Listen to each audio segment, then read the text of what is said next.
یہ پروفیسر پہلے کویسچن سے جڑا ہوا سوال ہے کہ کیا آپ بھی اپنے آپ کو سب سے علیحدہ کر کے فرقہ نہیں کریٹ کر رہے؟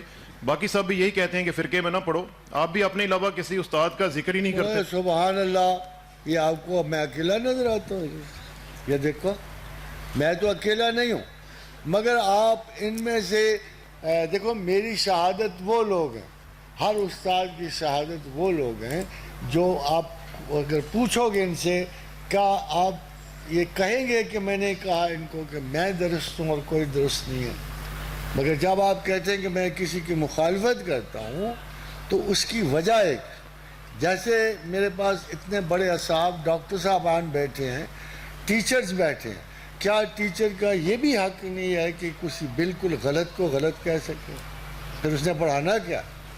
ہم لوگ کسی سکہ بند علمی شخصیت کو غلط نہیں کہتے، ہم ان لوگوں کو غلط کہتے ہیں کہ جو انہوں نے اپنی نیم حکیمانہ انداز سے اسلام کو ذاتی مقاصد کے لیے استعمال کیا اور اس کی بنا پر اپنی عزت کمائی اور مخلوق کو اپنے مقاصد کے لیے استعمال کیا۔ یہ بلعم بن باور کی لسٹ میں یہ اساتذہ آتے ہیں، یہ اساتذہ نہیں سمجھے جائیں گے، ان کے ساتھ رعایت نہیں ہو سکتی۔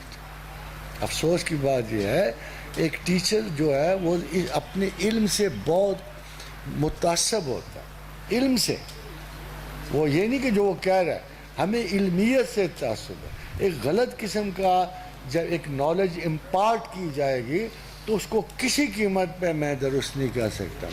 جیسے ایک ڈاکٹر ہے جو جانتا ہے وہ کسی قیمت پہ بھی ایک قطعی کو ڈاکٹر نہیں کہہ سکتا۔ یہ علوم کی فرق ہے، یہ نہیں ہے کہ ہم ہر عالم کو برا کریں۔ میں آپ کو بتاؤں، میں پاکستان میں ایک شخص سے بہت متاثر ہوں، بہت زیادہ، جس کو میں ملا بھی نہیں ہوں، وہ ڈاکٹر حمید اللہ خان تھے، ساری زندگی باہر گزاری، مگر جاتے جاتے دیکھو اس شخص نے کیا احسان کیا۔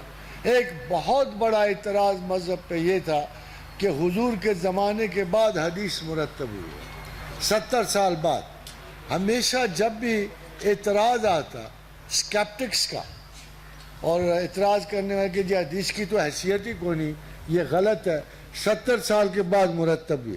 ڈاکٹر حمید اللہ ساری زندگی سفر میں رہے، ہر دنیا کا کتب خانہ دیکھا، اور مرنے سے پہلے حدیث ابن مربع جو ہے 134 حدیث حضور کے زمانے کی حضرت ابو ہریرہ رضی اللہ تعالی عنہ کی مرتب کر کے آپ کے ہاتھ میں پکڑا گیا۔ ہم ان کو عالم سمجھتے، ایک بہت بڑے اعتراض کا اتنا مسکت اور مثبت جواب کہ انہوں نے لاکھوں اور کروڑوں تنقید کرنے والوں کو منہ بند کر دیے ہیں کہ حدیث حضور صلی اللہ علیہ وسلم کے زمانے میں ہی مرتب ہو چکی تھی، اور وہب ابن منبع ہیں انہوں نے مرتب کی، اور ان کے نام سے یہ حدیث اب آپ کی لائبریریوں میں موجود ہے اور بازاروں میں آ چکی ہے۔